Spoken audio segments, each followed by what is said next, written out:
네, 오늘은 드디어 십계명 중 마지막 계명, 10번째 계명, 탐심에 관한 말씀입니다.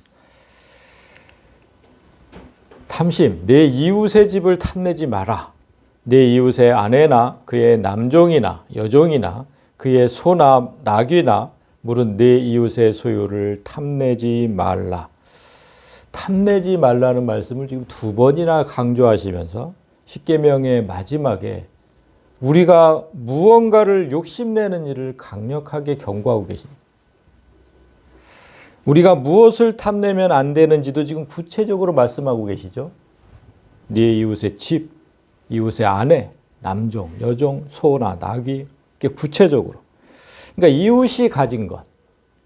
이웃이 뭐 지난주에도 얘기했지만 요 이웃이 아니라 나를 제외한 모든 사람이라고 했으니까 사실상 남이 가진 것을 탐내지 말라 이런 뜻이죠.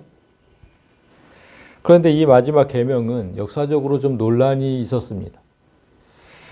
출애굽기와 지금 신명기 5장에 지금 십계명이 기록되어 있는데 출애굽기는 지금 보시는 것처럼 네 이웃의 집을 탐내지 말라는 말씀이 먼저 나오고 그 후에 네 이웃의 아내부터 쭉 뭐 남종 여종 이렇게 쭉 나오죠. 그런데 민수기 5장은 좀 다릅니다. 먼저 나오는 게 네 이웃의 집이 아니라 네 이웃의 아내가 먼저 나와요. 아내를 탐내지 말라. 그 다음에 이웃의 집이 나오고 그 다음부터 뭐 똑같습니다. 그 다음부터는 이제 뭐 밭이 하나 들어가 있다는 거 그거 하나가 이제 좀 다르고요. 이웃의 아내를 탐내지 말라. 그러니까 이웃 중에 대표적인 게 무엇이냐는 거예요. 출애굽기는 지금 이웃의 대표적인 걸 집이라고 얘기하시는 것 같고 민수기는 아내를 이웃의 대표적인 거. 그러니까 절대로 탐하면 안 되는 것 중에 대표적인 것을 저렇게 지금 달리 표시를 해놨어요. 로마 가톨릭과 루터교는 지금 이 민수기의 십계명을 더 중요시했습니다. 왜 그러냐면 자 보세요. 이웃의 아내를 탐내지 말라 그래놓고 이제 쭉 다음 게 나오잖아요. 그러니까 이 아내는 뭘까? 이웃의 아내를 탐내는 거는 성적인 욕망이죠. 그 다음에 집부터 뭐 밭이나 남종, 여종, 그 남종이나 여종도 재산으로 쳤거든요. 예전에는. 그래서 물적인 욕망 이렇게 나눈 거예요. 지금 출애굽기로 하면 그게 안 되죠. 저 이웃의 집은 물적인데 또 아내는 성적이고 또 물적이 나오고 막 이러니까. 그래서 가톨릭이나 이제 루터교를 가면 요거를 기준으로 해가지고 십계명을 나눴습니다. 무슨 뜻이냐면 자 이렇게 보세요. 우리와 십계명이 다릅니다. 개신교의 십계명과 가톨릭과 이제 루터교의 이제 십계명인데 우리는 나 외에는 다른 신들을 있게 하지 마라. 어떤 우상도 만들지 마라. 이렇게 나눠놨잖아. 근데 이 사람들은 그거 1번, 2번을 하나로 만들어놨어요. 한 분이신 하나님을 흠숭하여라. 뭐 흠모하고 숭배하여라. 뭐 이런 뜻인데. 그래서 3번에 이름을 망령되게 부르지 말라부터 이제 같아져요. 쭉 내려오고 여기 지금 2개를 하나로 만들어놨으니까 마지막에 가면 뭔가를 2개로 만들어야 똑같이 되잖아요. 그것이 마지막 계명을 나눈 거예요. 남의 아내를 탐내지 마라. 남의 재물을 탐내지 마라. 그러니까 성적인 욕망, 물적인 욕망. 이렇게 나. 그래서 십계명이 우리와 좀 다릅니다. 천주교의 십계명. 그거 이제 상식적으로 알아두시고요. 그러면 저들은 저렇게 나누고 우리는 이렇게 나눴는데 누가 더 잘 나눴을까요? 누가 더 잘 나눈 걸까요? 십계명을. 나누는 방법이 다른데. 네가 잘했네, 내가 잘했네 싸울 필요가 없습니다. 어떻게 해야 되냐면 성경을 보면 돼요. 성경이 답을 주거든요. 로마서에 이제 그 말씀이 나오는데 13장에 보면 간음하지 말라, 살인하지 말라, 도둑질하지 말라, 탐내지 말라 한 것과 그 외에 다른 계명이 있을지라도 이 모든 계명이 다 네 이웃을 내 자신과 같이 사랑하라 하신 그 말씀 가운데 다 들어있다. 다 포함된다. 이런 뜻이잖아요. 지금 성경은 성적인 욕망과 물적인 욕망을 하나의 욕망으로 본 거예요. 탐내지 말라 딱 하나로 되어 있잖아요. 그죠? 따라서 마지막 계명은 둘로 나누기보다는 우리처럼 한 계명으로 보는 게 맞습니다. 그리고 저 지금 아까 저 첫 번째 계명, 두 번째 계명 나 외에 다른 신들을 있게 하지 말라고. 어떤 우상도 만들지 마라. 이거 전혀 다른 말씀이거든요. 저걸 하나로 보면 안 돼요. 우리가 첫 번째 계명, 두 번째 계명을 자세하게 봤지만 전혀 다른 말씀이에요. 한 계명으로 보면 안 됩니다. 자, 그래서 어쨌든 지금 성적인 욕망이든 물적인 욕망이든 인간이 가진 탐심을 경계하는 게 지금 마지막 계명의 목적이라면 우리는 먼저 탐심이라는 게 뭔지, 그 탐하는 마음, 그 마음은 도대체 왜 생기는 건지 그거를 먼저 알아봐야 되는 거죠. 먼저 탐한다는 뜻으로 지금 번역된 단어를 원어로 보면 하마드라는 단어입니다. 몹시 바라다. 아주 몹시 바라다. 꼭 갖고 싶다. 이런 마음. 이 단어가 성경에서 어떻게 쓰였는지를 살펴보면 그 탐하는 마음에서 끝나질 않아요. 항상. 아, 저거 정말 갖고 싶다. 여기서 좀 끝났으면 좋겠는데 반드시 갖는 것까지 갑니다. 반드시 성취하는 것. 그래서 어떤 단어와 같이 쓰이냐면 이 단어와 항상 같이 쓰였어요. 라카흐라는 단어. 무엇을 취하다. 그러니까 무엇을 갖다. 이런 거거든요. 탐하고 가진다. 이 두 단어가 공식처럼 따라다녀요. 항상 성경을 보면. 실제로 그렇게 쓰였는지 성경에서 이제 제가 예를 하나 갖고 왔는데 대표적인 게 뭐냐면 선악과를 따먹는 장면입니다. 자, 여자가 그 나무를 본즉 먹음직도 하고 보암직도 하고 지혜롭게 할 만큼 탐스럽기도 한 나무인지라 여자가 그 열매를 따서 먹고 사람이 무언가를 욕심내서 결국은 갖게 되는 경로가 지금 그대로 나와 있는 건데요. 먼저는 무언가를 봐야 되죠. 저 본즉 무언가를 봐야죠. 그것이 갖고 싶을 만큼 정말 훌륭한 것이면 탐하는 마음이 생겨요. 그때. 봐도 별거 아니면 탐하는 마음이 안 생기죠. 정말 훌륭한 거면 탐하는 마음이 생겨.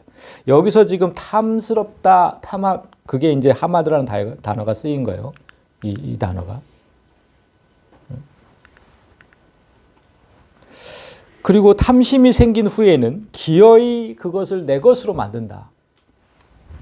따서 내 것으로 만들었잖아요. 그게 이제 이 라카가 단어가 쓰인 겁니다. 이 단어들이 이제 그대로 쓰인 거예요. 그런데 놀라운 거는 지금 이 장면을 잘 보세요. 탐심이 타락 전부터 있었던 인간의 본능이라는 겁니다. 이 장면, 인간 타락 전이죠? 그죠? 이게 놀랍지 않습니까? 그래서 하나님은 어쩔 수 없는 인간의 본능, 탐하는 마음까지는 이해하지만 내 것이 아닌 다른 것을 기어이 내 것으로 만드는 그 악한 마음까지는 용서하지 않겠다고 하신 거예요. 그 마음은 이해를 한다고요. 그 마음은. 지금 타락 전에도 있었잖아요. 그 마음이. 남이 가진 걸 나도 갖고 싶은 마음. 그건 이해한다. 그건 이해해. 그렇지만 그걸 가지려고 애쓰면 안 된다. 안 되는 줄 알면서 이 일이 얼마나 어려운 일인지 사람이 정말 하나님 말씀대로 살면 얼마나 좋겠습니까? 안 되는 줄 알아요. 그걸 가지려고 하면 안 돼요. 그런데 그게 진짜 얼마나 어려운 일인지 성경 곳곳에서 볼 수 있는데 또 하나 이제 이 공식 보고 탐하고 내 것으로 갖는 이 공식이 또 하나 되어 있는 데를 보여드릴게요. 여호수아 7장에 있습니다. 내가 노력한 물건 중에 시날산의 아름다운 외투 한 벌과 은 200세겔과 그 무게가 50세겔 되는 금덩이 하나를 보고 탐내고 가졌다. 그대로 되어 있잖아요. 공식이. 하나님께서 가나안 정복 전쟁, 이스라엘과 이제 가나안 토착민들이 싸울 때 그 전쟁 중에서 얻은 건 어떤 것도 갖지 말라 이렇게 명령을 내리셨는데 지금 아간이 가진 장면이잖아요. 그래서 나중에 들켜갖고 이제 고백하는 장면인데 여기서도 똑같은 공식이 지금 보여지고 있잖아요. 보고 탐내고 가졌다. 이 공식에서 볼 수 있듯이 지금 이 공식에서 볼 수 있듯이 사람이 먼저 보지 않고는 탐심이 생길 수 없어요. 그건 당연한 거죠. 태어날 때부터 소경인 사람에게 탐심이 있을까요? 아무것도 못 봤어요. 태어나서부터 아무것도 못 봤어요. 아니 뭘 봐야 갖고 싶다는 생각을 갖죠. 그런 사람에겐 탐심이 없어요. 그 사람에게 단 하나 욕망이 있다면 뭘까요? 나도 보고 싶다는 거죠. 그런데 그걸 탐심이라고 할 수는 없죠. 그래서 지금 이 말씀, 오늘 말씀을 잘 보면 하나님께서 남의 것을 탐내지 말라고 하신 이유도 우리가 항상 남의 것을 보면서 살기 때문이죠. 그런데 이상한 건 생각해 보면 우리가 항상 남의 것만 보나요? 아니 집도 저기 지금 이웃의 집, 남의 집을 탐내지 말라고 하셨는데 집도 남의 집만 있는 건 아니잖아요. 그렇죠? 뭐 저기 아직 분양되지 않은 아파트들은 정말 남의 누구의 주인도 없는 그런 집들인데. 그리고 여자도 남의 여자, 남의 아내가 아닌 여자들도 많잖아요. 그런 여자들도 많아요. 종이나 소, 뭐 나귀 등도 이웃이 가진 것만 있는 건 아니잖아요. 주인 없는 것들이 얼마나 많습니까? 그런데 왜 우리는 이웃이 가진 걸 보고 탐할까? 아니 그냥 주인 없는 걸 그냥 가지면 되는 거잖아요. 가지면. 주인이 없는 걸 가지면 되는데 왜 꼭 이웃이 가진 것을 보고 그것을 가지려고 할까? 이게 문제인 거거든요, 지금. 이 마음이. 하나님은 단순히 우리가 어떤 걸 보고 갖고 싶다고 생각하는 그 마음을 탓하시는 게 아니에요. 만약 그 마음을 탓하신다면 우리는 천국도 가지 못해요. 왜 그런지 아세요, 여러분? 자, 보세요, 이 말씀을. 맹인된 인도자요. 하루살이는 걸러내고 낙타는 삼키는도다. 예수님은 지금 진리를 제대로 알지 못하는 그 종교 지도자들, 인도자라고 그랬잖아요. 종교 지도자들. 진리를 제대로 알지 못해. 종교 지도자인데. 오늘날 목사들 같은 경우. 뭐가 진리인지, 뭐가 거짓인지 알지를 못해요. 그런 자들을 지금 소경이라고 표현합니다. 맹인. 소경이다. 그런 자들이 뭐 어떻게 하냐면 하루살이 같은 작은 죄는 찰도 지적해요. 그렇지만 낙타와 같은 큰 죄, 꿀꺽 삼킨다는 거예요. 지금 예수님께서 그걸 지적을 하고 계시는 건데. 그러니까 이렇게 진리가 뭔지 아무것도 보지 못하는 영적인 소경들, 이 시대에도 얼마나 많은지 몰라요. 탐심의 발현 공식이 뭐였습니까? 보고 탐하고 갖는다였어요. 이걸 반대로 생각하면 보지 못하면 탐심은 생기지 않고 갖지도 못하죠. 하나님 나라를 전혀 보지 못하는 영적인 소경들은 하나님 나라를 소망하지 않게 되고 탐하지 않게 되죠. 그러면 결국 그 나라를 갖지 못한다는 뜻이 되거든요. 따라서 하나님은 우리가 단순히 보고 탐하는 걸 탓하시는 게 아닙니다. 아파트 분양하는 곳에 가서 잘 지어진 것을 보고 저 집을 갖고 싶다, 저 집에서 살고 싶다 이렇게 생각하는 건 괜찮아요. 왜냐? 남의 집이 아니니까. 아직 남의 집이 아니니까. 남의 것을 탐내는 것을 염려하시는 거죠. 세상에 옷은 많잖아요. 얼마나 많습니까? 세상에 옷이. 그런데 왜 꼭 남이 입은 걸 탐내느냐 이거예요. 예를 들어서 유명 연예인이 입은 옷이나 뭐 들고 다니는 핸드백, 그 사람이 신은 신발 이런 게 불티나게 팔리잖아요. 똑같은 거.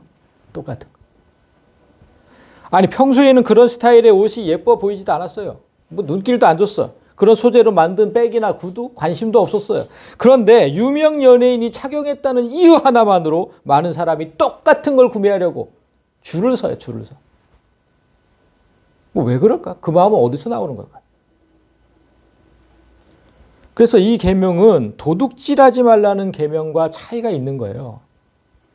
이웃이 가진 걸 뺏는 그 도둑질이 아니라 그가 가진 걸 똑같이 갖고 싶다는 그 탐욕이에요.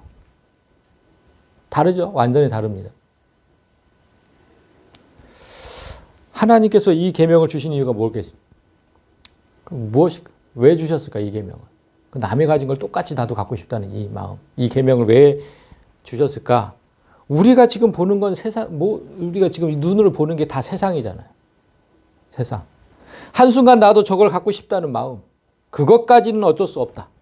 그러나 그 마음에서 그치지 않고 반드시 그걸 가져야겠다는 그 시도,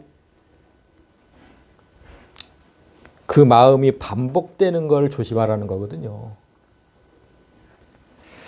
그 욕망이 발현되는 순간, 나도 저걸 꼭 가져야 되겠다. 그 욕망이 발현되는 순간 우리는 항상 남이 가진 것을 가지려고 발버둥치게 되잖아요. 그런 삶은 하나님께 결국 불순종하게 되네요. 그런 삶은. 결국 우리를 멸망에 이르게 하죠. 세상이 가진 거 나도 갖고 싶고 그걸 가지려고 애를 쓰고 살고 하나님께 당연히 불순종하게 된다니까요. 그게. 아담과 하와도 그랬고 그 전리품을 훔쳤던 아간도 그랬어요. 생각해 보세요, 여러분. 평소에는 무심히 지나가던 선악과였거든요. 먹을 게 더 지철에 깔렸으니까 그냥 이게 있어도 그냥 무심히 지났었어요. 무심히. 가지려고 애쓰지 않았어요. 처음에 아담과 하와가. 그런데 마귀가 이걸 먹으면 하나님처럼 된다고 속였어요. 하나님처럼 된다. 유명 연예인처럼 된다. 똑같은 마음이에요. 똑같은 마음이라고 여러분. 아담과 하와가 부족한 게 뭐 있었습니까? 선악과 하나만 제외하고는 세상 모두를 주셨어요. 세상 모두를. 그런데 그 하나까지도 꼭 가져야겠다는 그 탐욕스러운 마음. 반드시 하나님처럼 되고야 말겠다는 그 마음, 그 악한 마음. 그게 문제였던 거잖아요. 아간도 마찬가지예요. 아간도. 아간에게는 이미 약속된 땅이 있었어요. 내가 이 땅을 너에게 주겠다. 약속된 땅이 있었잖아요. 노예로 살던 사람들이었잖아요. 다 노예, 애굽에서. 그런 사람들이 이제 곧 내 땅에서 당당하게 살 수 있어요. 이제 곧. 그런데 세상에 속한 지금 아름다운 옷, 아름다운 외투함, 아름다운 옷, 그때나 지금이나 옷 욕심은 왜 그렇게 많은지. 그리고 뭐 수많은 돈, 뭐 은 200세겔과 무게가 50세겔이나 되는 금덩이 하나. 그 많은 돈, 그 유혹을 물리치지 못하고 결국은 영원히 약속받은 땅도 잃고 목숨도 잃는 그런 처참한 결과를 맞았잖아요. 하나님은 우리에게도 똑같이 약속하셨거든요. 저들하고 똑같이. 저 천국을 주겠다고 약속하셨죠. 그리고 아담과 하와처럼 세상을 다스리는 왕으로 삼겠다고 약속하셨어요. 성경에 기록된 그대로 똑같은 약속을 우리한테도 하셨다고요. 그러니까 조금만 참으면 돼요. 저렇게 보고 갖지 말라고. 그러니까 세상 거를 보고 이렇게 갖지 마세요. 그럼 망하는 거예요, 그냥. 가지려고 애쓰지 마세요. 우리에게 주시겠다고 약속하신 건 따로 있어요, 따로. 조금만 참으세요, 조금만. 탐심이 얼마나 무섭고 뿌리 깊은 것인지 이제부터 우리가 좀 더 깊은 얘기를 해볼 거예요. 탐심, 탐하는 마음이잖아요. 탐하는 마음. 뭔가를, 남의 거를 탐하는 마음. 이게 언제부터 있었는지 아까 우리가 잠깐 봤는데 타락 전부터 있었다고 했잖아요. 타락 전부터. 그럼 타락 전에 인간은 온전한 하나님의 형상이었다. 우리가 이렇게 배웠어요. 그죠? 그런데 그 형상, 그 온전한 하나님의 형상 속에 탐하는 마음이 있어서 그래서 사람이 결국 타락하게 된 거잖아요. 그 선악과를 탐하는 마음 때문에. 그래서 우리가 타락하게 된 거잖아요. 대체 왜 그 온전한 하나님의 형상 속에 탐하는 마음은 있었을까? 이게 이해가 안 되잖아요. 이 질문에 대해서 고민하고 생각하고 또 생각하다가 우리가 먼저 이제 인정해야 될 게 있죠. 인정해야 될 거예요. 그게 뭐냐면 사람이 아무리 하나님의 형상이라고 해도 하나님과 똑같이 완벽한 존재일 수는 없다는 거예요. 하나님의 완벽성과 우리의 완벽함이 똑같을까요? 아무리 우리가 타락하기 전이라도 그렇지는 않다는 거예요. 하나님은 창조주시고 우리는 피조물이잖아요. 만들어진 존재. 하나님은 스스로 계신 분. 그렇죠? 상식적으로 만들어진 내가 나를 만든 하나님과 같은 레벨일 수는 없는 거잖아요. 하나님의 형상을 입고 왕노릇하면서 만물을 다스리고 그렇게 살았지만 만들어진 존재에게는 하나님에게는 없는 그 허점이 있는 겁니다. 성경은 지금 그 허점을 탐심이라고 하는 거고. 그래서 피조물인 사탄도 하나님 자리를 탐하다가 타락했죠. 그리고 피조물인 사람도 탐심 때문에 타락한 거고. 그러니까 모든 피조물의 타락 원인은 항상 탐심이었어요. 그만큼 탐심이 무섭다는 거예요. 모든 피조물을 타락시키는. 그래서 성경은 이 탐심이 내 마음에 가득할 때 사탄이 네 마음에 가득 찼다 이렇게 표현을 하세요. 볼까요? 베드로가 이르되 아나니아야 어찌하여 사탄이 네 마음에 가득하여 네가 성령을 속이고 땅값 얼마를 감추었느냐. 이 얘기를 잘 아실 겁니다. 사도행전 5장에 나오는 아나니아와 삽비라 부부. 그런데 이 부부에게 일어난 그 불행한 사건인데 이 부부를 볼 때마다 저는 아담과 하와의 모습이 겹쳐져 보였거든요. 왜냐하면 두 부부 모두 탐심 때문에 멸망한 부부였기 때문에. 아나니아와 삽비라 이들은 초대교회에 출석하던 아주 평범한 부부였습니다. 우리들처럼 아주 평범한 부부.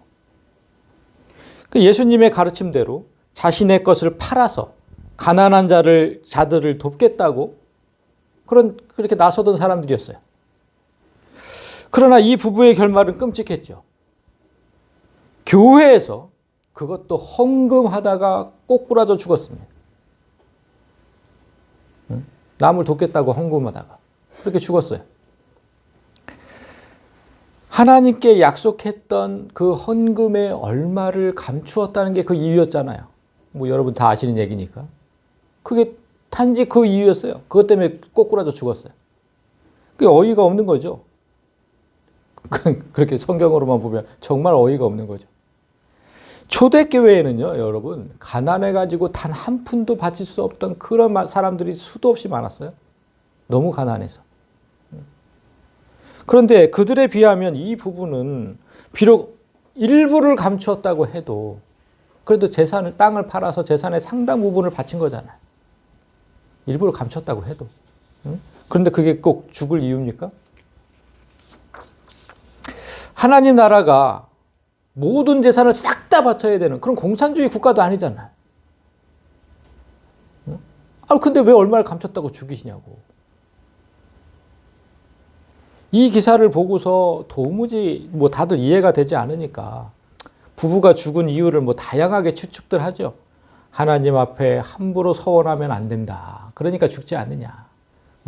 하나님 앞에 거짓말을 하면 안 된다. 그러면 죽지 그런 이유로 죽을 거면 우리 다 죽죠.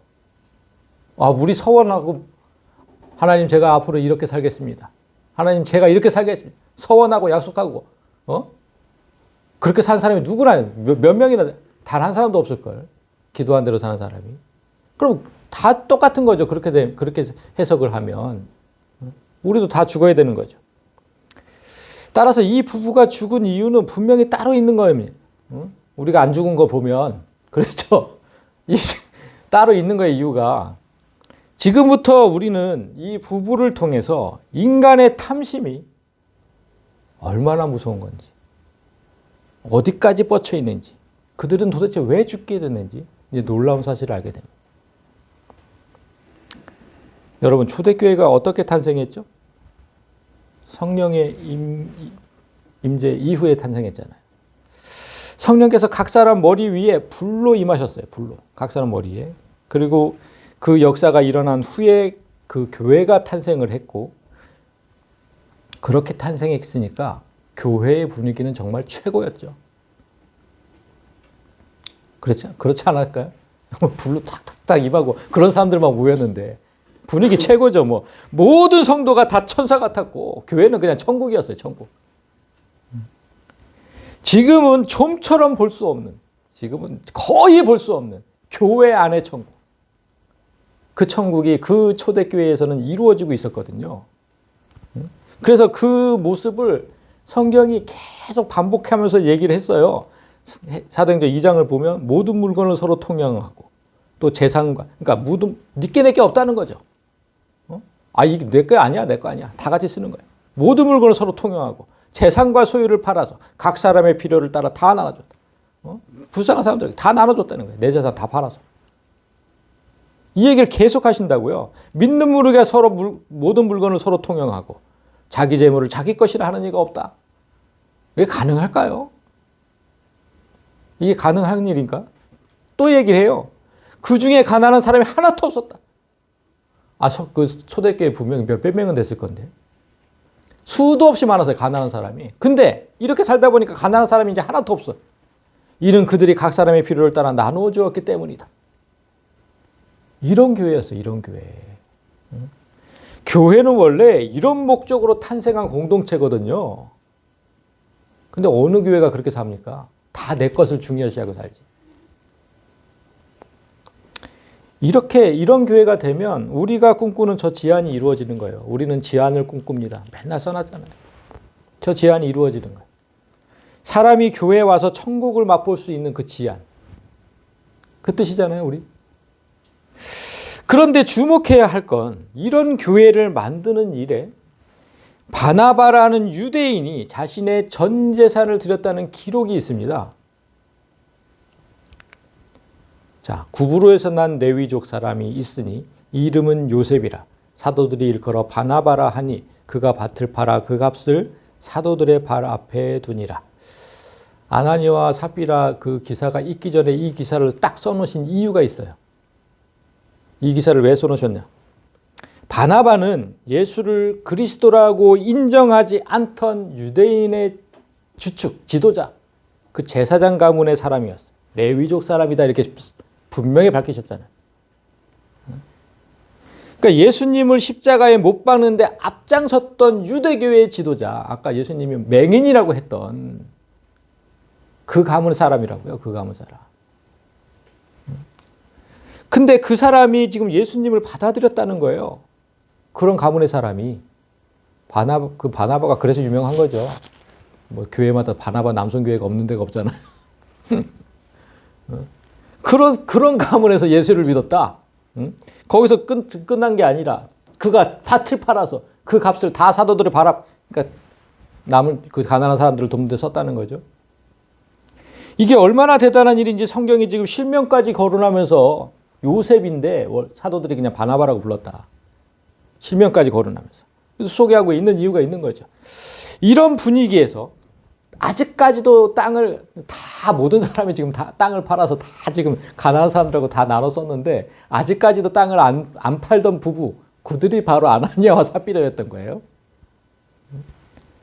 그 부부의 마음이 어땠을까? 지금 이 사람도 예수님을 핍박하던 유대 지도자들도 사유재산을 팔아서 헌금하고 있는데 남을 돕겠다고. 자기들만 아무것도 드리지 않고 있으니까 자불안석이죠. 사람들 눈치는 계속 보이죠. 막. 교회 가기가 아주 싫은 거죠. 아주. 그래서 정말 어쩔 수 없이 재산을 처분하고 가난한 자들과 나누겠다고 한 겁니다. 성령이 충만해서 기쁨으로 헌금을 한 성도들과 달리 이들은 그저 어쩔 수 없이 남의 시선이 두려워서 한 거거든요. 그러니까 얼마를 감추죠. 그것도 아까워서. 그런데 여기서 주목해야 할 거는 이들 속에 사탄이 가득 차 있다는 그 말씀이잖아요. 아나니아야, 어찌하여 사탄이 내 마음에 가득하여 네가 성령을 속였느냐. 그러니까 성령으로, 우리가 이제 성령 충만을 많이 얘기하는데 성령으로 충만하다는 게 무슨 뜻일까요? 내 안에 성령밖에 없어요. 그러면 그냥 나는 온전히 성령이 하나님이니까 나는 그냥 온전히 하나님의 형상이죠. 그죠? 성령으로만 가득 찼다고. 하나님으로만 가득 찼어. 그럼 난 하나님의 형상이지 뭐. 그런데 반대로 사탄이 내 마음에 가득 찼대. 그럼 나는 사탄의 형상인 거죠.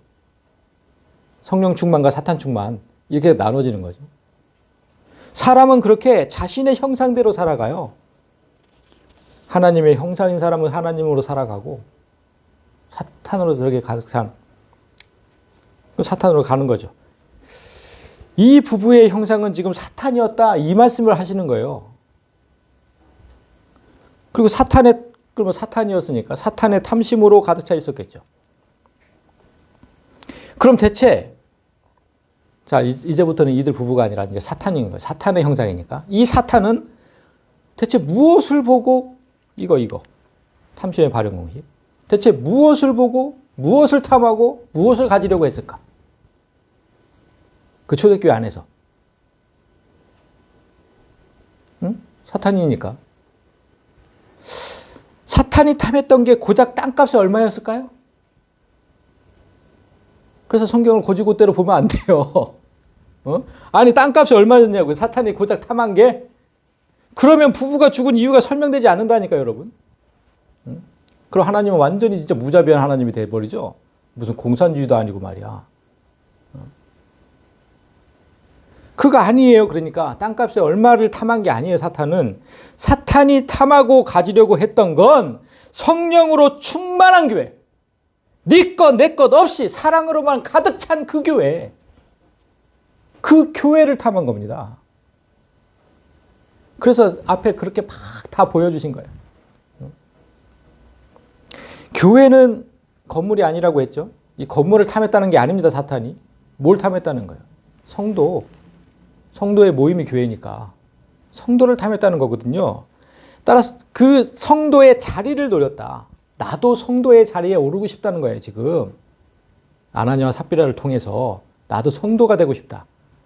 자, 오늘 계명을 다시 보십시오. 이게 무슨 뜻인지. 자, 네 이웃의 집을 탐내지 말라 했고 네 이웃의 아내, 남종, 여종, 소, 나귀 뭐 이런 걸 다 얘기를 하셨어요. 그 다 얘기하신 이유가 있어요. 하나님은 이 마지막 계명을 통해서 우리가 무엇을 탐내면 안 되는지 구체적으로 지금 가르치시고 계시는 거예요. 이웃이 가진 이 모든 것은 곧 그 사람의 지위를 의미합니다.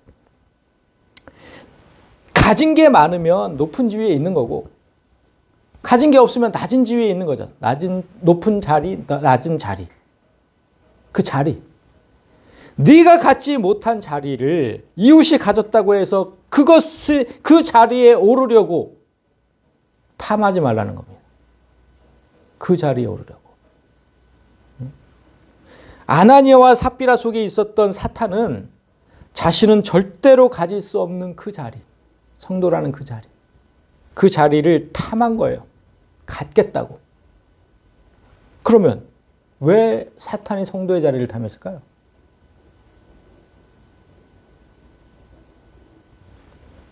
그게 중요하죠. 그게. 우리 성도가 하늘의 어느 자리까지 오르게 되는지 사탄은 너무 잘 알고 있거든요.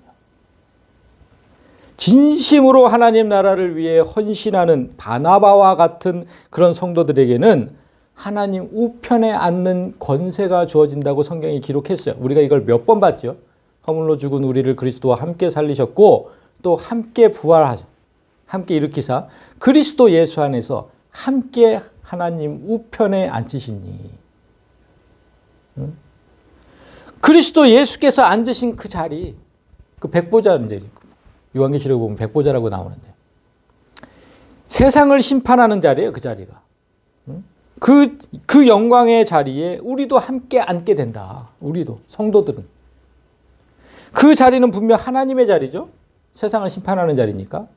하나님 자리예요. 그런데 사탄은 태초부터 그 자리에 앉고 싶어서 반란을 꾀하다가 떨어져 버렸거든요. 그런데 성도가 그 자리에 앉게 된다는 사실을 아는 거예요. 와, 이런 절호의 기회가 없네. 내가 성도가 되면 다시 올라갈 수 있구나. 그걸 노린 거예요. 하나님 자리에 다시 오를 수 있는 유일한 길, 성도가 되는 것밖에 없다. 탐심은 이렇게 무서운 겁니다. 여러분, 하나님의 자리에 오르려다가 타락했던 그 사탄과 인간이 또다시 연합했죠? 아나니아와 삽비라 몸속에 들어갔으니까. 또다시 연합해서 그 자리를 노리는 거예요. 또다시. 타락의 원인이 그건데 또 그 시도를 하는 거예요. 그게 바로 탐심이 얼마나 무서운 건지. 따라서 사탄은 그리스도 안에서 이미 새롭게 된 우리 안에서도 계속해서 그 하나의 허점을 찾고 있어요. 탐심. 이미 그리스도 안에서 새롭게 됐어요, 우리는.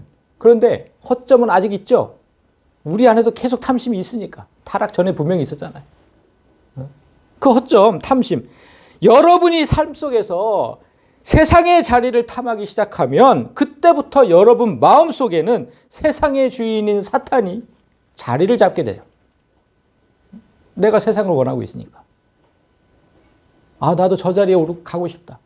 나도 저 사람이 사는 집을 갖고 싶다. 나도 저 사람이 옷 입은 옷 입고 싶다. 세상에 속한. 그걸 원하는 순간 세상의 주인인 사탄을 받아들이는 거라고 여러분. 그럼 내 마음속에 사탄이 자리를 잡게 돼요. 그때부터 아나니아와 삽비라도 그렇게 시작된 겁니다. 그 조그만 탐심이 암처럼 퍼져서 내 안에 가득 차게 되면 우리도 그 부부처럼 사탄의 형상이 돼요. 세상을 탐하는 만큼 딱 그만큼 내 마음의 자리를 사탄에게 빼앗기게 된다고요. 그 사실을 명심해야 돼요. 이 탐심이 어떻게 시작되고 어떻게 가득 차게 되는지, 그래서 어떻게 멸망하게 되는지. 자, 오늘 마지막 계명의 뜻은 여기까지예요. 그런데 오늘은 십계명을 마무리하는 자리잖아요. 그래서 정리하는 마음으로 십계명의 의미를 다시 한번 상기해 보는 시간을 가지려고 합니다. 십계명은 10가지 계명이라기보다는 10가지 말씀이라고 했어요. 우리가 첫 시간에. 이 말씀이 기억나시죠? 여호와께서 언약의 말씀, 곧 십계명을 그 판들에 기록하셨다. 언약의 말씀. 계명과 말씀은 엄연히 다릅니다, 여러분. 계명은 마치 군대에서 지켜야 하는 그 복무신조 있잖아요. 군인들이 가서 계속 외우는 거죠. 우리는 이렇게 산다, 이렇게 산다. 반드시 지켜야 되는. 내 뜻과 상관없이. 계명은 마치 그렇게 느껴져요. 그런데 언약의 말씀은 그게 아니에요. 언약이잖아, 언약. 하나님께서 우리의 동의를 얻어서 쌍방간에 합의한 거예요. 그게 일방적인 게 아니에요. 작년에 그래서 우리가 신약에서 8가지 복을 보았고 올해는 구약에서 10개의 복을 이제 연초에 보았는데 이 모든 복이 언약을 지킬 때 주어지는 복이었다. 이게 이제 공통된 겁니다. 둘 다 언약이었어요. 신약의 복, 구약의 복, 언약의 복. 그래서 신약 우리가 이제 잠시 생각해 보면 그 8복 중에서 대표적인 이제 하나만 심령이 가난한 자는 복이 있다. 이렇게 얘기할 때 나는 내 영혼이 가난해지도록 노력을 하고 하나님은 내 영혼이 가난해지도록 돕는 그런 언약을 맺은 거거든요. 일방적으로 하지 않으세요. 일방적으로. 그 약속을 서로 지킬 때 하늘의 복이 우리에게 임하는 것처럼 십계명도 똑같은 겁니다. 똑같아. 나 외에 다른 신을 내게 두지 마라. 이렇게 말씀하셨으면 내가 하나님 외에 다른 신을 두지 않으려고 노력해야 하고 그런데 그 일은 나 혼자서는 절대로 할 수가 없어요. 하나님께서 돕지 않으시면. 그 누구도 스스로 할 수 없는 일이거든요. 요즘 뭐 아까 집사님도 기도하셨지만 그 사이비 교주 정명석 때문에 얼마나 나라가 시끄럽습니까? 수많은 여성을 차마 입에 담을 수 없는 그 성적 놀이개로 성적 착취물로 삼았다는 증언과 보도가 연일 보도되고 있는데 뭐 기사를 보니까 그 정명석이라는 그 작자가 10,000명의 여성을 그렇게 갖고 노는 게 목적이었대요. 10,000명의 여성. 미친 거죠. 그런데 저는 그 많은 여성들이 정명석을 메시아로 믿었다는 사실이 더 놀라웠어요. 그 많은 여성이. 아니, 여러분은 그게 이해가 돼요? 그래서 이런 사건을 우리가 보면서 하나님의 영이 임한 우리들과 하나님의 영이 없는 저들이 얼마나 다른지 그걸 느끼셔야 돼요. 그들은 믿어진대잖아. 우리는 그의 얼굴만 봐도 벌레 본 것처럼 인상이 찌푸려져요. 아우, 제가 뭐 그 얼굴만 봐도 진짜. 근데 그들은 하나님으로 생각된대요. 그 얼굴이. 한 여성이 고백한 거를 제가 봤는데 정명석에게 이렇게 성폭행 당하고 이렇게 울고 나왔대요. 하기 싫은 걸 억지로 했잖아. 그래야 된다고 하니까. 그래서 울고 나왔대요. 그러니까 정명석 쫄개들이 이렇게 위로했대요. 아, 주님께서 네 몸에 병이 있는지 확인해 보시고 그 안에 들어가서 삽입, 응? 네 안에 병이 있는지 들어가서 확인해 보시고 있는 걸 다 고쳐줬대.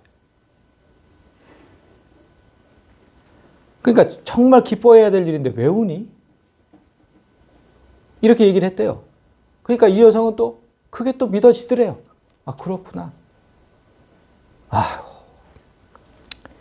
이게 왜 믿어질까요, 여러분? JMS, 정명석뿐만 아니라 이단에 속한 교회에 다니는 사람들이 반드시 알아야 할 게 있어요. 제가 이제 그걸 좀 설명해 드릴게요. 하나님은 우리의 상식에서 벗어나지 않습니다. 이게 진짜 제일 쉽게 설명하는 거예요. 우리 상식에서 벗어나지 않는다고 하나님은. 하나님을 우리가 인격적인 하나님이다. 이렇게 얘기를 하잖아요. 인격적인 하나님. 그 말이 왜 나왔냐면, 자, 예수께서 이르시되 나를 본 자는 아버지를 보았거늘 어찌하여 아버지를 보이라 하느냐. 하나님께서 사람으로 오신 것을 모든 사람이 봤어요. 분명히 사람으로 오셨다고.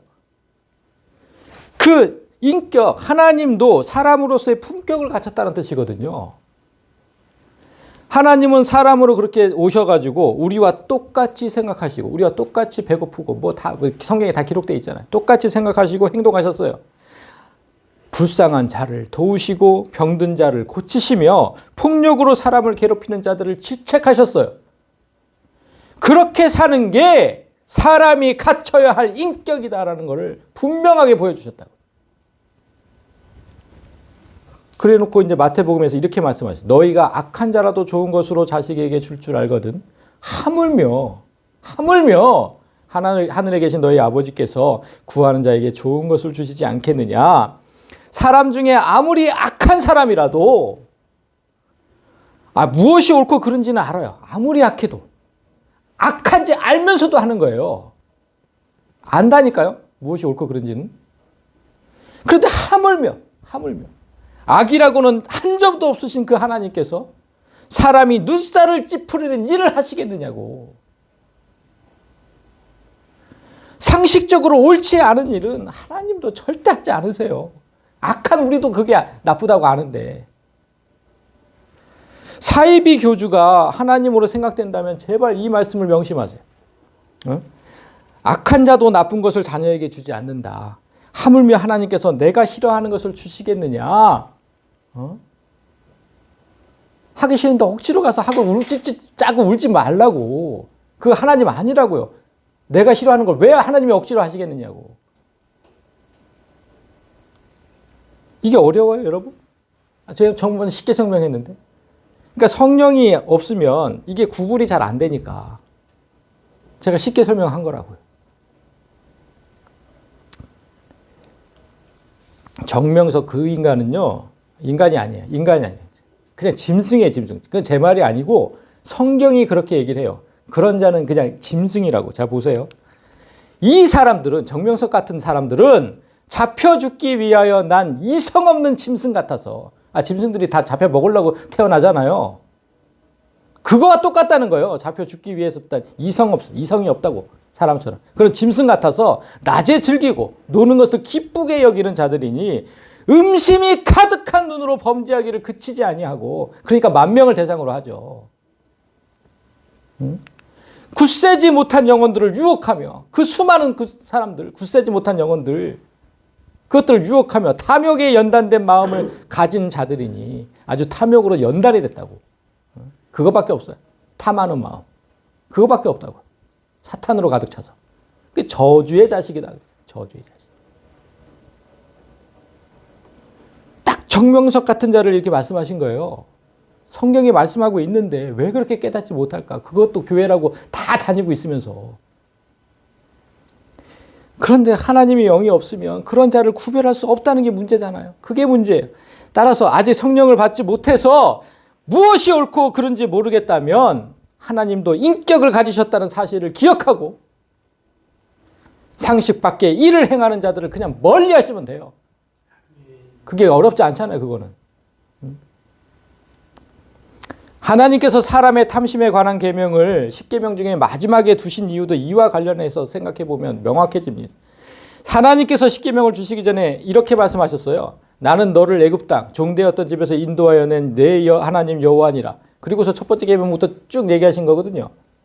10계명을 주시는 목적이 무엇인지, 언약의 당사자는 누군지, 두 당사자의 관계는 무엇인지를 먼저 밝히신 거예요. 언약의 당사자는 하나님과 이스라엘, 우리죠. 그리고 둘의 관계는 구원자와 구원받은 자예요. 너를 애굽 땅 종대로 인도하여 낸 구원자와 구원받은 자. 그런데 탐심은 십계명을 주신 목적, 그 언약 당사자의 관계, 이 모든 걸 다 깨트려요. 그렇죠? 아까 다 얘기했잖아. 다 깨트린다고 그거를. 정명석처럼 탐심으로 남의 몸과 영혼을 탐하면 당하는 사람은 삶의 기반과 자유를 다 잃죠. 아니, 하나님은 사탄의 종에서 해방되어서 자유롭게 살라고 그렇게 지금 십계명을 주신 거예요. 이거 지키면 내가 이렇게 해줄 거야. 응? 약속하신 거라고, 약속. 그런데 그 뜻을 무참하게 지금 꺾어버리는 거잖아요. 다시 사탄의 종으로 다 만드는 거잖아요, 그게. 응? 명백한 사탄의 짓이죠. 절대로 그렇게 살게 만들지 않겠다. 응? 사탄의 짓. 그래서 십계명은 오늘날 이런 정말 악이 횡행하는 이런 오늘날 다시 한번 조명되어야 하고 모든 이가 주목해야 돼요.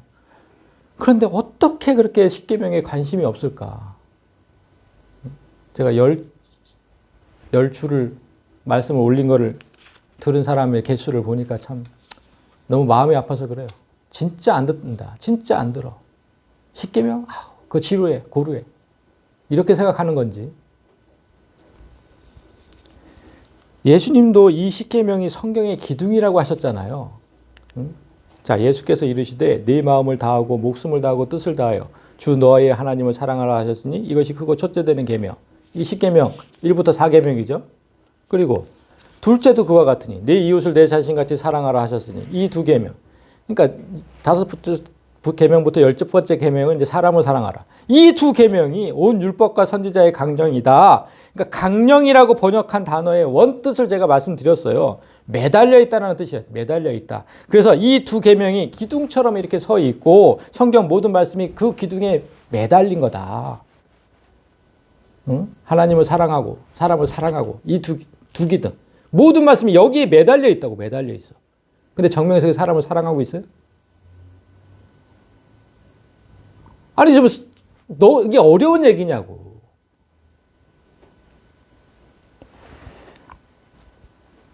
하나님을 사랑하고 사람을 사랑하는 일이 신앙의 기본이에요. 근데 기본도 안 돼 있잖아요. 기본도.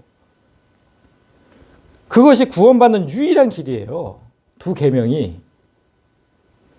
그 십계명의 정확한 의미를 모르면 그렇다고 10계명을 쭉 그냥 읽으면 전혀 몰라요. 우리가 다 알아봤지만 그 안에 담겨진 뜻들이 너무 많았잖아요. 다시 한번 들으시고 제발 내가 신앙의 기초를 좀 다시 세우는 그런 시간들을 좀 삼으시길 바랍니다. 분명히 하나님께서 이렇게 말씀하셨어요. 이 언약은 여호와께서 우리 조상들과 세우신 게 아니다. 오늘 여기 살아있는 곧 우리와 세우신 것이다. 응?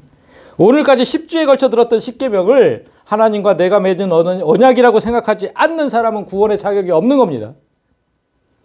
오늘 여기 살아있는 나와 맺으신 것이라. 이 사실을 인정하는 사람만 언약의 당사자가 되고 구원의 자격이 있고 하늘의 복을 받을 자격도 있는 겁니다. 사랑하는 성도 여러분 모두 종말이 가까이 오면 더 활개를 치는 마귀의 무리에 휩쓸리지 않도록 신앙의 기초를 다시 세우시고 십계명을 다시 마음 깊이 새기시기 바랍니다. 그래서 최후 승리를 얻고 하늘의 모든 복을 누리시는 그런 영혼들이 되시기를 진심으로 소망합니다. 아멘.